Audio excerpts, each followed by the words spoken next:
New details emerging about the moments after the deadly Amtrak derailment. Boy Scouts racing to the rescue. So the first indication that something was wrong was there was kind of a big jolt. I thought like we hit something on the tracks. I just felt it start to tip over. Next thing I know, I'm kind of in slow motion in the air.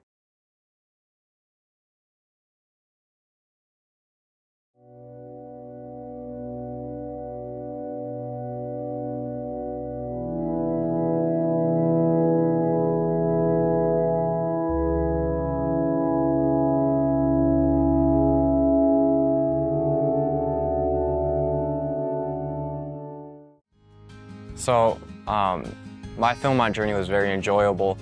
Being the crew leader, I learned a lot of leadership skills, but more than that, it was just an experience to have all your, we all were friends at the end of it. Even having two troops combined, we were all friends. I was training with at max 30 pounds because that's about how much I was supposed to have considering my weight. But I was, at Philmont, I was carrying about half my body weight. And it was honestly a lot harder than I thought it would be, especially getting elevation, especially really steeply. Taught me really good teamwork, team building experiences, working together, learning how to work together without arguing or fighting about who cooks dinner or who cleans dinner, because no one wants to clean. We got to do a lot of things, hike over mountains, shoot black powder rifles, just a lot of fun things, sleep out in the wilderness. And then once we're done with that, it is just the greatest feeling in the world. Like we were out there for 7 days, just in the wilderness, doing hard work, hiking, and to have that finally be over, it's amazing. Hiking back in was the best feeling in the world, especially because it had been raining on our hike in, and like 5 minutes after we got to base camp, it finally cleared up.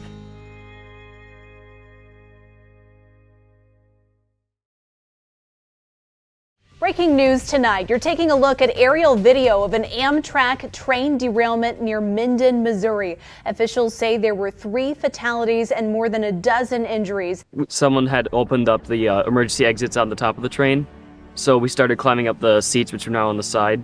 So most of the scouts got out pretty quickly, and then from there, I was going from window to window trying to help pull people out of the train so they can get to safety. When I first noticed the scouts, I was halfway down the car, and it happened to be my son that was on top, and then I thought, oh, Father of the Year, I should have checked on him first. I can't tell my wife this, but it's like, it was a great moment to say,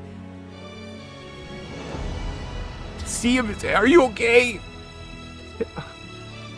And then kept going, said, "Don't fall off," because he's on the top, but then, and then we just kept going. And just getting people water and getting people out and running with backboards and C-necks and or C-braces and just stuff the first responders needed. Called 911, and they weren't answering. I helped Logan get out of the train car, and then we were starting to help other people get out. And then when first responders got there, they needed backboards on top of the train, so I was running back and forth, grabbing backboards. We helped set up a ladder to help people get down. When I was on top of the train, I remember walking over to a door that had been pushed open, climbing down to assist some people to get out. When I got to the top, I started helping people get out and then get off the back of the train so we'd have more room for other people to get off. I was also, once I got out on top of the train, helping pull people out, and then once I got down, I was running backboards back and forth to people. Every merit badge these boys take, the first requirement is usually something about how do you deal with injuries in this situation for that particular merit badge. I think emergency preparedness and first aid merit badge were the 2 biggest things in scouting that helped prepare me for this.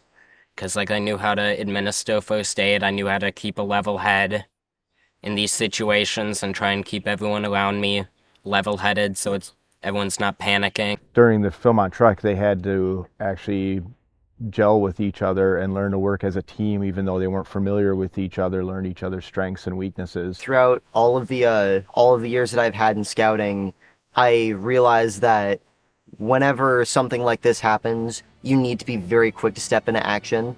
After I had gotten up and made sure that I wasn't injured too badly, I started taking a look around and thought, all right, what do we need to do? What can I do? And after that, I just started getting to work. Some of my best scout outings have been when things don't go right. You remember those and you have fun with those. I really learned that throughout Philmont was how to adapt. So when this happened, it was more of, okay, we're making a plan as we go here. It's just fly by the seat of your pants and move on. You know, they've always been resilient, but they feel like they can handle anything now, and their confidence has certainly grown even more so. I mean, I think a lot of that is due to the fact that they completed a Philmont trek, you know, and then they go through something like that train crash and they recognize, yeah, I got this. And everything else that comes their way, you know, it seems that, okay, they feel like they can take it on in a different attitude now.